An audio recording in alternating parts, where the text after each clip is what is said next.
May mga ibang tao kasi hindi nila naiintindihan.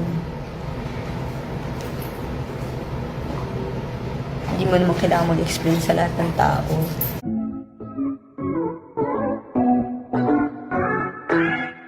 Jopay Pagya may pinagdaraanan pala sa kanyang buhay. Hindi pala lahat ng kanilang mga shows kasama ang sex bomb dancer ay nakakasama siya dahil may iniinda siyang karamdaman. Subalit kahit na may iniinda siya ay talaga suportado siya ng kanyang asawa at kahit na anong mangyari ay nariyan palagi si Joshua Zamora na nagpapalakas ng kanyang loob. Pero kung kinakaya naman itong si Jopay ay iniinuman na lamang niya ng pain reliever upang makaraket siya. Panoorin kung hindi pa nakasubscribe, don't forget to click subscribe and hit the notification bell to keep you updated.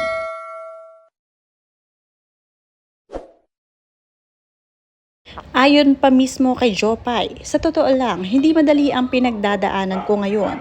Yung simpleng galaw na dati hindi ko iniisip, ngayon may kasamang sakit at pag-iingat. Hindi naman ako pwedeng huminto sa pagtatrabaho. Pero sa gitna nito, patuloy akong kumakapit sa Panginoon. Siya ang lakas at sandigan ko araw-araw.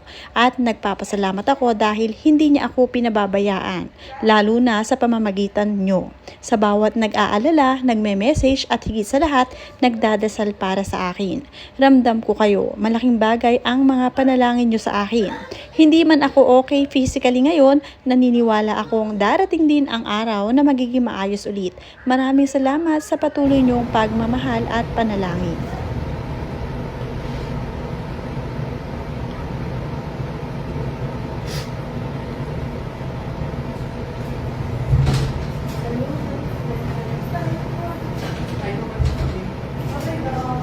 May mga ibang tao kasi hindi nila naiintindihan.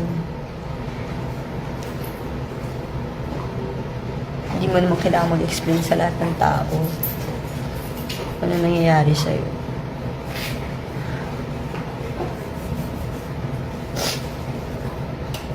Mukha lang ako normal, nakakapaglakad ako, pero mahirap. Ang hirapan ako maglakad.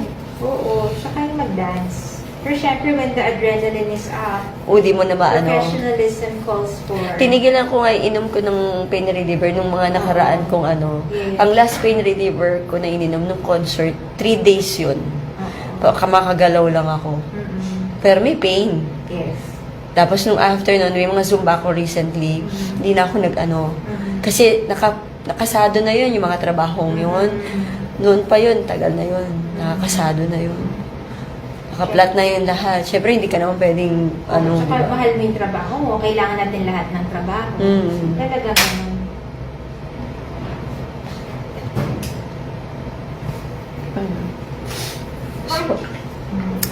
So, yun guys. We'll try to keep her healthy. Yeah.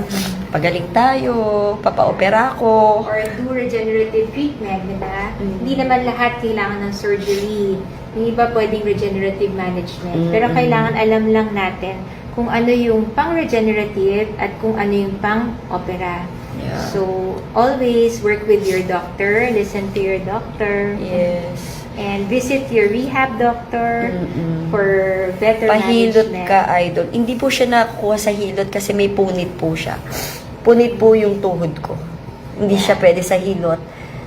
Although may magagaling naman po na hilot, no? Pero hindi po kasi lahat pwedeng hilutin at yung iba ho, lalo po siyang nagiging mas punit or mas may defect. Kasi pag nagagalaw namali. siya. Correct. Yeah. Pag namali. So, ingat din po. Yun. So, guys, yun na. Nagbigay pa nga ng panibagong update si Jopay kung saan siya ay nagpapatreatment ng kanyang sakit. Sabi niya dito, guys, here's an update on my knee injury. Please watch the video especially for those who have been asking and waiting for an update. Maraming salamat, Dr. Pask, for taking care of me, doing the ultrasound on both my knees and even addressing my back pain. Grateful for your hands and your heart in helping my heal. This season has been challenging physically, but I'm holding on to hope and trusting God through the process. Ang maraming tubig talaga itong kanan. Maraming tubig yung kanan, tsaka maraming punit. Guys, maraming punit ang tuhod ko. Ang saya-saya. Ang meron malaki sa left. Mukhang ang left. Yung left yung mahaba, eh, no? Yes. Pero yung right, maraming hiwa-hiwalay. May maliliit. Ayun, masakit dun, Dok. Ito, Yan. lateral aspect na. Lateral. Posterior aspect. Posterior, nasa likod, nakadapa ka. Pero lateral aspect. Posterior.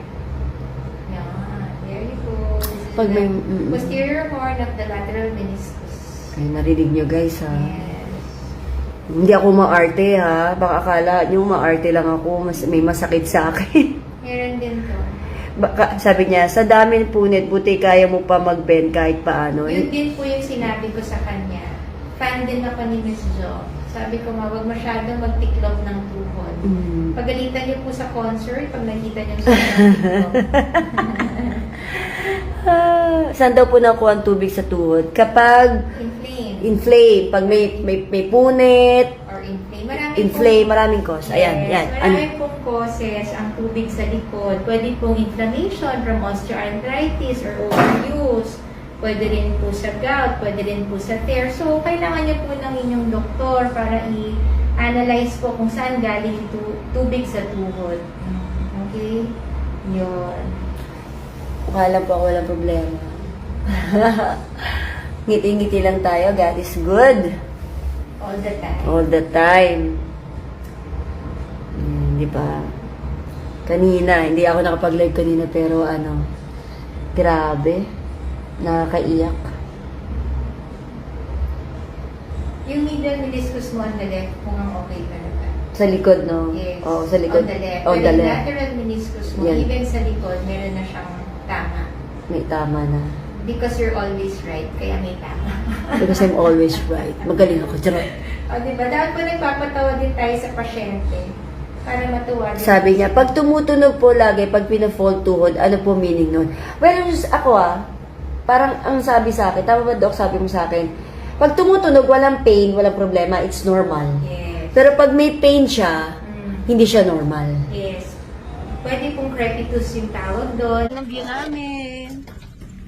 Si Sandy. Yeah. She's my roommate. Andito na kami sa CDO, guys. Ito na nga. Anong gagawin natin? Gutom na ako. Ako din. Gutom na ako. Ba?